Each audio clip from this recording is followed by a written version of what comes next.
can be done and perhaps what should be done without minimizing the efforts that we have seen of Rico. Because I think we must give him all credits, because it has been years of his patient work in motivating people, in following up with things, and he has been a great dynamo, I would say, in this in Goa. And not many people do this. Don't embarrass me. Don't embarrass me. Well, no, sometimes it should be done. Yes. So we need more people to help these causes. Not many people have the time or that the capacity to work for the common cause. And what he has done to me will be historic. It will be historic and will be remembered gratefully by many of us and by the other future generations. Now, if you have any, I can add depending on the. But I wanted here, before I still close, a suggestion to professional historians and others lovers of history. For instance, engineers Snai Borkar and Priyo. And so there are people who bring in other specialities, other experiences, and who I think can do a good job of history. We don't need only those with university degrees for that. We need, I always tell my university students about jobs. They are worried about jobs. All of us are worried. So I tell them what the people, those entrepreneurs or those who give us jobs, what they look for is not your degree people. What they are looking for is intelligent person. Because if you are an intelligent person, you will be able to do multiple types of things. Nobody wants somebody who says, but that's not my area, my line. Then they say, go home. So they want people who can do their specialty plus adjust themselves to many other jobs. An intelligent person can solve things. So a degree does not help very much. So I wanted to throw a kind of a challenge, which is to create another sort of institutional body, because we need institutions. Institutions, I know, are monsters. I have no reverence or cult of the institution. I'm against, after having set up one and directing it for 16 years, I can say this. I don't revere institutions. Institutions are created as tools and should be used as tools. And all institutions, after some time, they gain their own dynamic. They don't need the founder, they don't need anybody. They march on their own momentum and they run over everybody. So that is why I call institutions monsters, including some of them which have become sacred institutions. So when they become sacred, they are better monsters. Because then they get divine origin and things like that. So you can't touch them. So, yes, so institutions we need, but then within control and within limits as tools that can help us, give us more capacities. So setting up an association or something like this without too many rules, then you are helping to become the master to grow.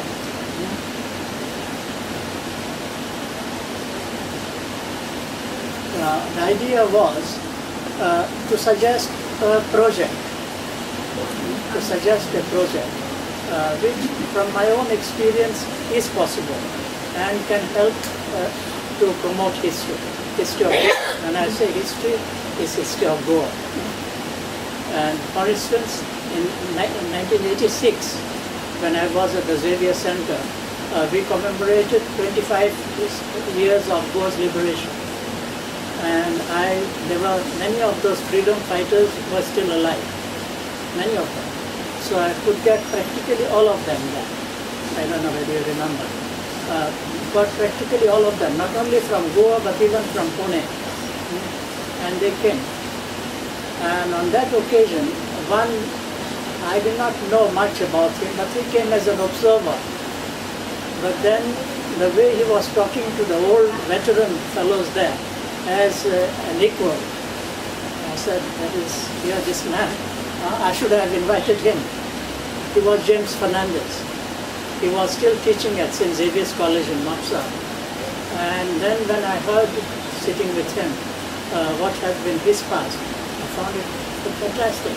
He had been in the jail in Aguado for 5 years, along with some of these veterans who were talking there. And so I said, why don't you write your memories? He says, I will write, but I don't want to mention names.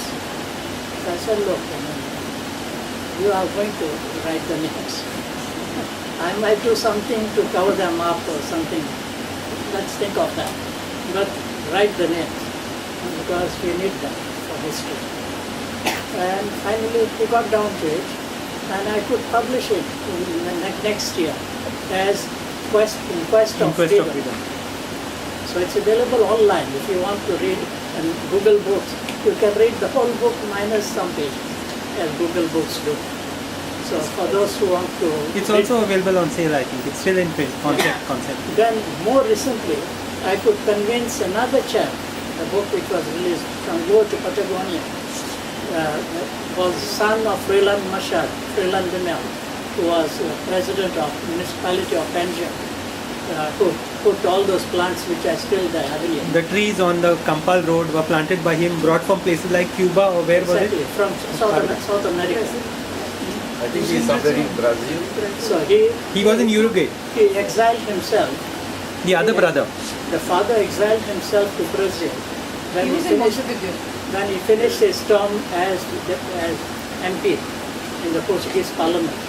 And he was not very well viewed by Salazar because he won as an independent, defeating the only candidate who was normally there of Salazar's party, Unión Nacional. So that was never... Which year was this? He retired in 53, so 5 years before. So Salazar wanted that every of his speeches should be shown to him before presenting. And I have many of those billets handwritten by Salazar, which his son sent to me. This, pode apresentar a sua comunicação. So, as if paternally, yeah, you may speak, I have read it, so no problem. So that was that didn't go well with his sons. They were brilliant fellows. And especially with this son, this youngest fellow, who wrote these memories. And if you read the book, you will see there are excellent things, details that we will never get them otherwise. This is just to tell you that each one of us carries experiences which are part of history, but they will not be that kind of common history. So they are occasioned by our individual root course of life. So that way, the history, I always say that the history is objective, but only sum total of history is objective. So we will never have objective history. It's a sum total of subjective histories. And when we will have sum total, complete total, never. Many of us will die and will not leave any memories written. It's a loss. So it's not just those who have occupied, who have reached fame, who make history, but every human, the way he has struggled to reach, to advance in life, is a reflection of how the human climate has been.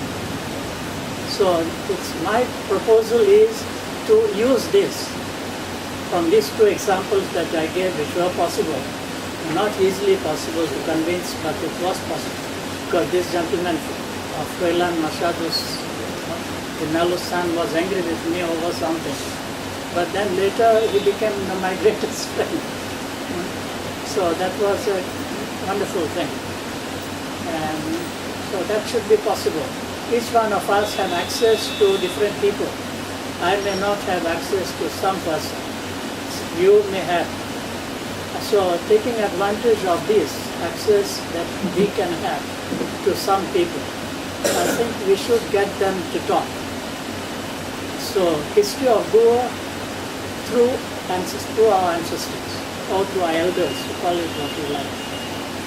By way of seconding your thought on this, I want to mention one autobiography, Marathi, of Mohan Rana, Satyavan. There is a very atrocious English version of it. Now in that, actually a Portuguese version is on the way. I'm working on it, but I have a few difficulties with the tone. There are two dossiers which have already been released by the Portuguese government. One dossier I can get at once, but for the other dossier which is digitalized, they want a procedure of this, the person requesting formally the copy of passport problem. But anyway, I will give you that up. Now, in this book, there are many insights. The gentleman spent a few years here in Portuguese jail in Goa, not actually jail, in the lockup. Even after he was sentenced by the military court, he was kept in the lockup. Then for the cashiers, he spent from 1960 October up to January 1969. Now in this book, there are quite a few insights on issues which are not directly part of his story. Recently I found a connection with the question of citizenship, the entire controversy that's going on. From the jail, he reports a position taken by Government of India on people from Goa changing from Portuguese citizenship to Indian citizenship. An advice goes from Delhi to Kalamashkarange, who had applied for Indian citizenship because Goa was already liberated, not to do it, to continue with the Portuguese citizenship. For obvious advantages for jail treatment, but the interesting part is, if you read his story, there are so many clues about so many other things. So I thought it's very, that is what is enriching. We would never know those details if it's not for this type of book. So what I would propose is, you need someone who knows the methodology, can guide, and that's why I asked Souza to make it a point to come today. So there is Pia here, Chana, I don't know, all of them who have experience of publishing already, and others whom I don't know. You can join, work it out how it can be done. And this team, this project could be a base project. Others could then come up. To add to this, two more things. One is that we need a group of historians meeting regularly just to, have some professional interchange. Like, so now we are trying this at the book level. This is not history. Then botanists have their own network, which is quite successful. Online we have for journalists. Goa Research Net is there. It's time for historians, I feel, to meet, once a month, whatever it is. Get someone to talk, just this mere meeting brings people together. That's one. Secondly, oral history is becoming highly fashionable, particularly in places like Bangalore. They had a conference. I almost went for it. I couldn't make it last year. In a recent issue of EPW, they have about 5 papers on oral history with an Indian perspective. And linking up the global, what has been done globally. David, come. Hi. What has been done globally with the Indian reality. So I don't know how you see oral history, the role in Goa. So if you could throw some light on it. Because, books are fine and they are needed. But, it's a longer process. Only that. Oral history is not so new. It's not new. We did it in 20 years, yeah. In 1986, big seminar on oral history. But I would still not insist on historians only, because nowadays historians are joining hands with others. Historians are joining hands with others, and they need others. So there are things which cannot resolve. I will tell you just, for instance, 2 cases. Srila. I will refer, for instance, to 2 cases. One, when I was in Pune University, and we know there is an old theory that the oldest civilizations developed in the river deltas. This is a general common knowledge.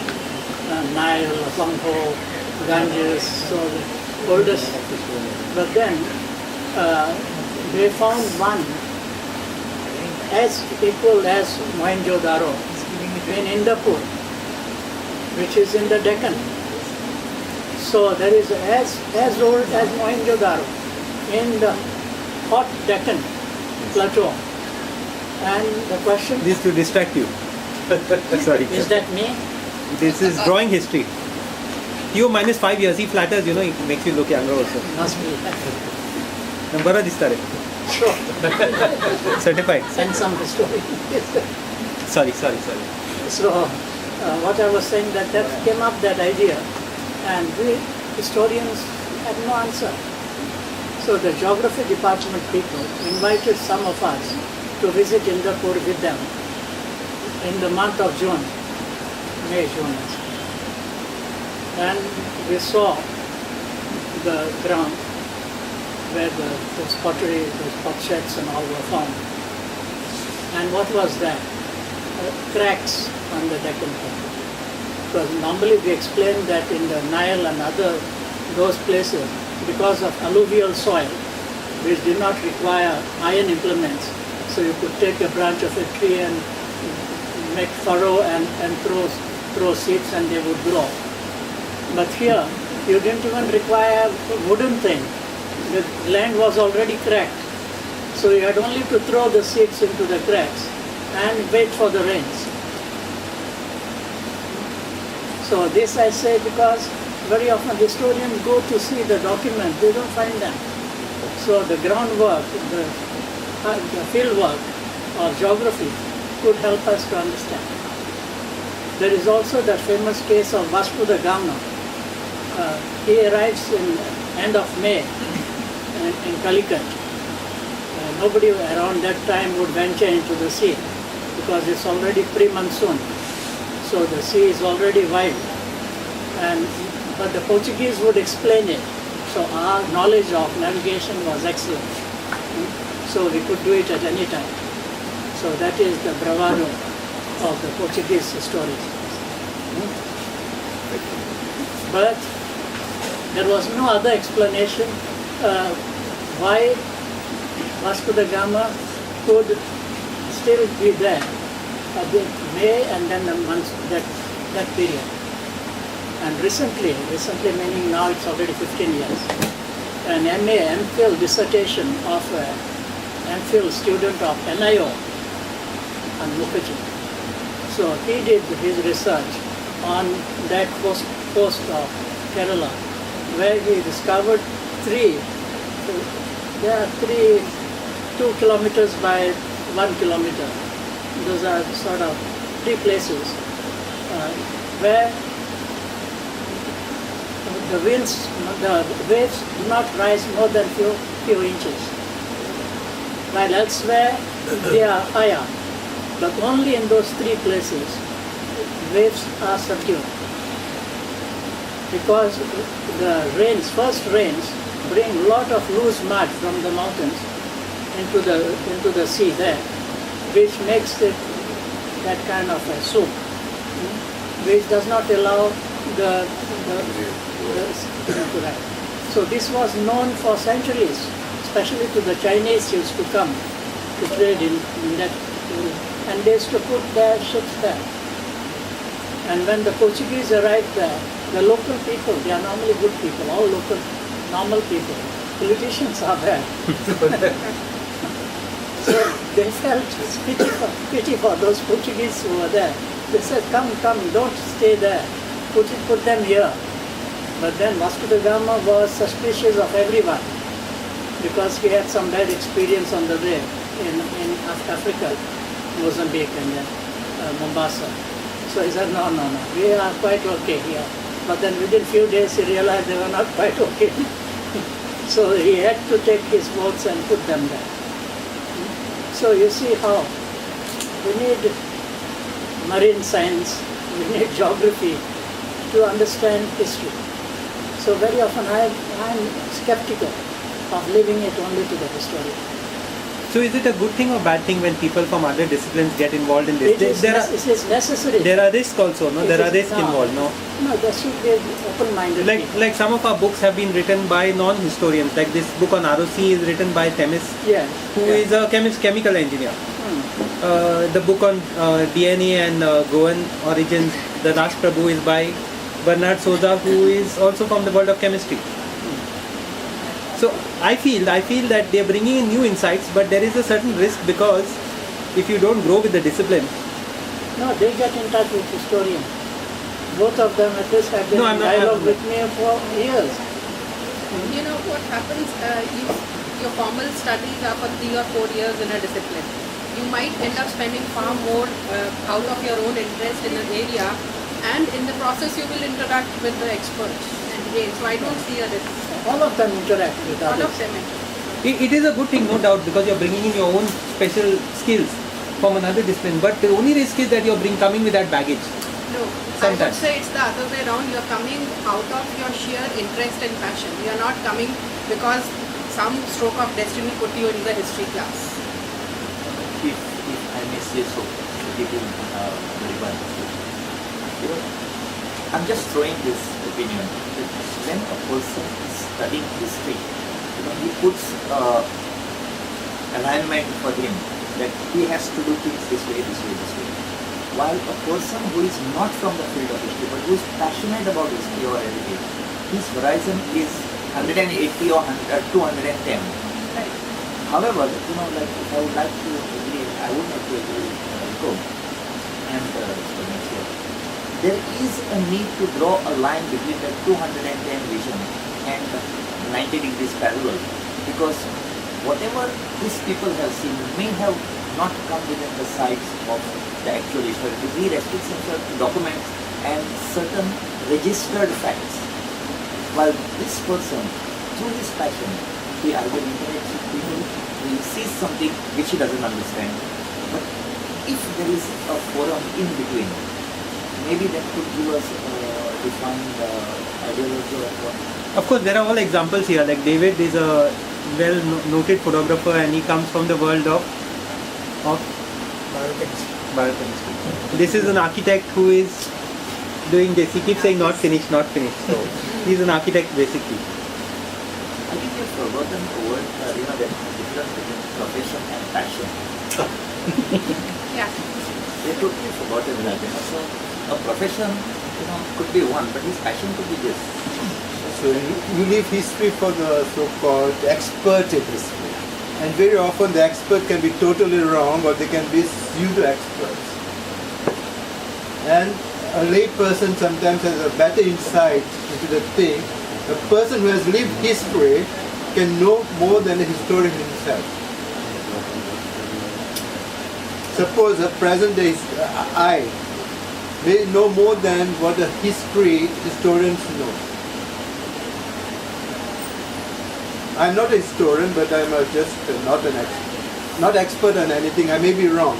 And I wanted to ask you one question. Now, some of the traditional things that we used to do, we don't know exactly what. Say, for example, on the 23rd of June, just one day before the San Juan, in our village we used to have what is called Mar. And they used to shout, Mar, and they used to burn it. Has it something to do with Inquisition? Because when they say Jews, the Jews were Judeo, and we used to call it Judeo. I just wanted explanation from historians to know whether that has something to do with Inquisition. So the Mar was linked with the Jew? Judeo. Judeo. No. We used to call Mare, Judre, then we used to burn it. I just want to know whether it has something to do with Inquisition. The Mar refers to the If I can give an explanation to that. See, it is the Jews who killed Jesus Christ. No, Is it that so? is That kind of- that is the anti-Semitic kind of interpretation that has come No, about. but again, the Jews were burnt, the new Christians were burnt at stake, and those were the Jews. Was it just something to do? Because again, why did they burn the Jews? Because they killed the Jesus, and again the Inquisition. But that was on the westward of St. John the Baptist. No, but He's on the westward, so it has connection with St. John. That's what I feel. has it now? John came and then the whole starting No, point. but when they say Judeo, Judeo, but why it is on the westward of this St. John? maybe I don't know, but we have to. I don't know anything, but I just want to know whether it has something to do with Inquisition. Because the Jews were burnt at stake, the new Christians were burnt at stake. I don't know, but it's just a question to be discussed about. Because it could be just a Christian may say that because the Jews killed Jesus on the Vespers of St. John, they burned him. But what intrigues me is the word Judeo. You used to call it Judeo. Judeo and Jews is same, no? Yeah, Judeo in Portuguese. It's complex because you're mixing up religion with anti-Semitism with. No, I don't. No, not you. I'm saying, but these are traditions which have come across the point of time. There was a news report not only in the Indian press and Goan press, but also the Israeli papers. So it's very complex. I mean, because religion is there, then anti-Semitism is there, then the Portuguese worldview of a particular point is there. So I mean, how do you separate? No, but probably there we is have not studied that question whether it has something to do with Inquisition. And Inquisition is a taboo. Some people don't want that we should talk about Inquisition because that's a darkest period of Portuguese history in Goa. And some of the historians say it was not so brutal as in Europe, and some others say it was brutal. Now it's very often in history we have the personal bias, and again everyone has an opinion and one gives the opinion even in history. Personal views, personal bias, personal opinion. And our lives also we are very often victims of our beliefs. Opinions is just belief. The historians, now at one time Portuguese historians, the Indians were not patriotic or anything like that. So Indians, when they wrote history, they say that they were biased. Now, is there a neutral opinion? And Kosambi was one of the persons who wanted that. He was a mathematician and he used the scientific methods in history also. I don't know much about Kosambi, but that's what we hear about. He was a mathematician at Tata Institute of Fundamental Research, and he used this scientific methods in history. As you said about hypothesis and theory. Not only scientists have hypothesis and theory and the facts. So, and very often the hypothesis or the theories are personal opinions of the historian. Again, you can't just say that the scientists are also not biased. We know that they are increasingly more. I just want to say one thing about what you said. Through my drawings, I'm trying to document Goa, right? Yeah. And all the things that used to happen in the past. Yeah. One thing that I want to clear, on the hill at the back of my house, at a particular time of the year, I can't remember when, I think soon after the rains or something like that, there were these stick-like plants which used to grow. And as children, we used to go with sticks. And we used to say, Mare Judayak. What it used to mean is, kill Judas. My grandmother explained it to me. Kill Judas has nothing to do with Jews. My grandmother explained that was done to symbolize, that Judas is the one who was the traitor, and so you have to go and beat him. Those things, Those sticks which were... they are the Bulkando. Rankando, Yeah, they're Bulkando. quite high, like this. No, you know? they were Bulkando. There are two types of things that grow.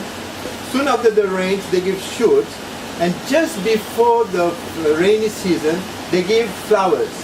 And at the top of the stalk, there are flowers. Okay. Okay, on a hill in Margam, the long one. Yeah, that's the... And we used to beat them and say, Mare Judeva, nothing to do with Jews. Judas. But Judas, kill Judas. Anyway, but I don't So- think so we'll I- come I to don't know. conclusion on any of these issues. But Themis was saying that in Salset, there are trees planted outside the church which were kind of replacement for the earlier trees. In Kansauni you have that particular tree, no? Circularia fetida. That's the flowers stink. Margaon Church. In front of every church or chapel. In Salset, it's We saw Salset. in Kapdarama, in front, chapel in front of the chapel. Circularia So, yeah, please. fetida. The flowers stink. I would just like to Fetida means a stinking flower. 1 second. I would just like to intervene. See, the Jews themselves have had their own taste of Inquisition in Portugal. So the Goans have had their taste of Inquisition, and the Jews have also had a raw deal in Goa as well as in Portugal. Now, to say that this pageantry that is performed by local Goan boys or girls has something to linked to that is, I think, stretching our imaginations a bit too far, because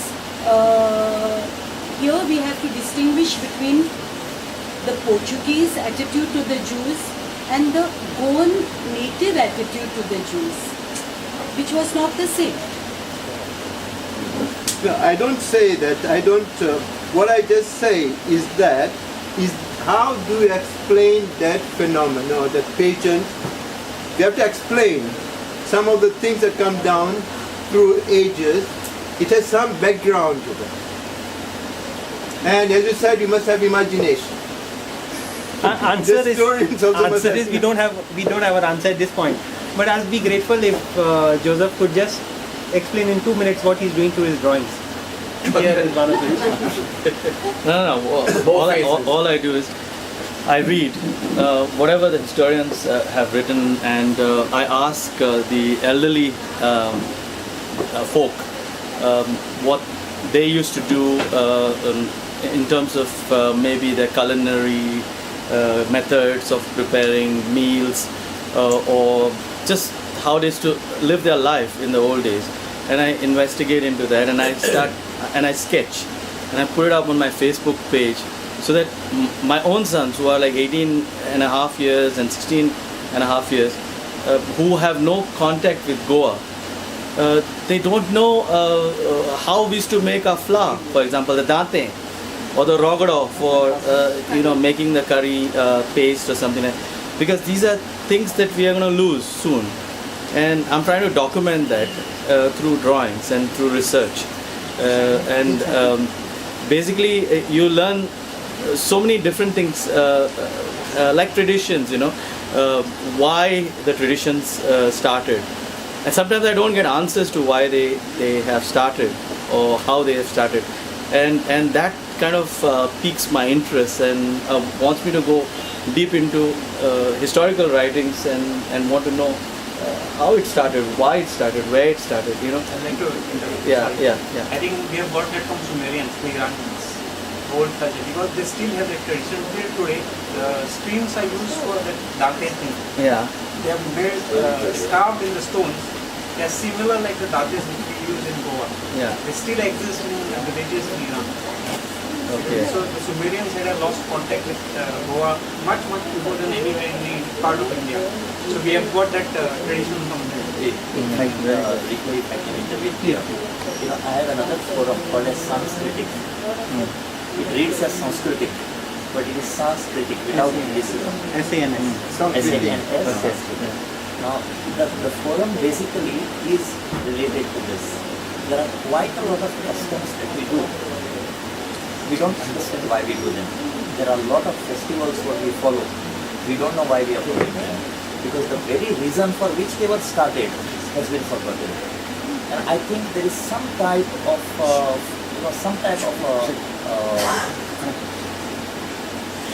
study or some kind of a discourse that has to take place to actually understand why we do what we do. If I can just Past. You're not allowed to laugh at yourself, huh? if I can tell you a story, Past. this I think I have told you. Past. Must approve. You approve? No. Let's listen here. Sorry. If I am allowed, Please. by way of ending with a plea to the historians here. Now, this matter of ill treatment, symbolic ill treatment to Judeo may not be a vital issue for us. But as something in history to be proved, needs to be proved. We cannot circumvent the need for an investigation into what it is, what it means, beginning with when that tradition arose, by simply going to assign biblical explanation or vows of innocence of natives. The natives have been doing this under the guidance of priests who were very much part of the Inquisition. So this tradition didn't come from the local lord. They came inspired by the Padre. So there must have been some connection with something as a hypothesis. I have no business to float a theory here. But what I would wish to say is, the historian cannot dismiss it simply by saying the innocence of the native doesn't make it appear to be this, or the biblical quote from some early remote thing prevents any or does away with any need to probe it. It needs to be probed because one ought to know when that tradition of celebrating the beating of the Judeo came, whether it came Burning also. It may not be a vital issue, but as a sample of our attitude, I thought here we were going against our own power. But Professor, the wider point is that not enough issues are not having enough probes. Yeah. No. So how do we tackle that wider issue? You can dismiss it. No. I'm saying how do we? But This you is cannot dismiss it by saying that it may not be because the locals were so innocent. It's a native tradition. That may not be the reason to dismiss the hypothesis without What do you mean by wider issue? A hypothesis needs to be tested. See what I'm saying about our society. How much do we understand? How much do we know? Because this is what we see from professional historians far too often. Being politically correct. Expert. Being politically correct. It is to be politically correct by saying that the locals did not have anything against the Jews. Another thing I want to tell you, we have the three kings feast in Console. The three boys dressed as kings and who go on horses. My explanation to that is that one day or one time someone might have started as a float, which eventually became a tradition and which has religious significance now. Because actually they were not, the three wise men were not kings. They did not come on horses. So someone has started as a float which continued as a tradition. That's, I'm not an atheist, I'm not agnostic, I'm nothing. So, but one tries to explain how the whole thing started. And but the question is how much do we understand? See, we can give our own interpretation, but how much do we understand of, say, Goa?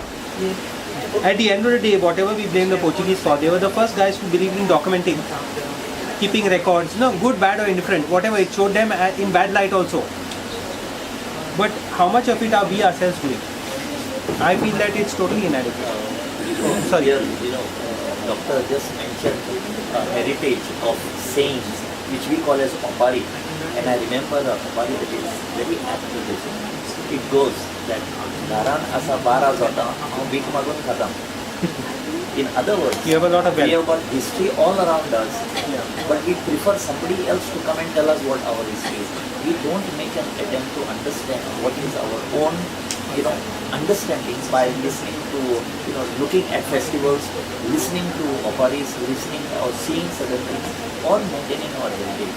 Now, like Dr. has said, you cannot come up with a theory or a hypothesis, what we call as heritage, this correctness, if I'm saying this, by just looking at one aspect, but we have to take all these aspects together and boil down to what the fact is.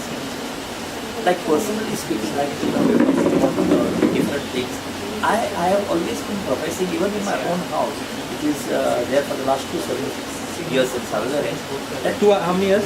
275 plus. It's a huge house. There, I always tell them, and I always rile all these old men over there, that Ganesh Chaturthi has nothing to do with Ganesh. And they always argue with me, and I always tell them it was not because of the God. We have been brought up as God-fearing, not God-loving. So when you put that fear of God, you all come. What our ancestors knew was that we would all become satellite families from the joint family. They wanted us to come back. Number one. That is not important also.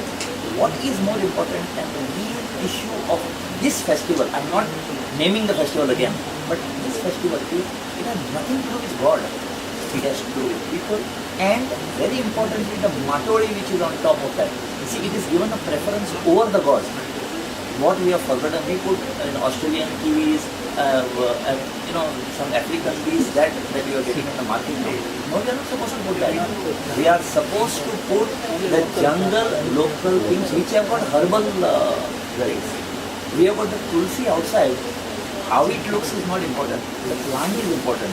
They wanted us to preserve those things by putting a bondage of religion.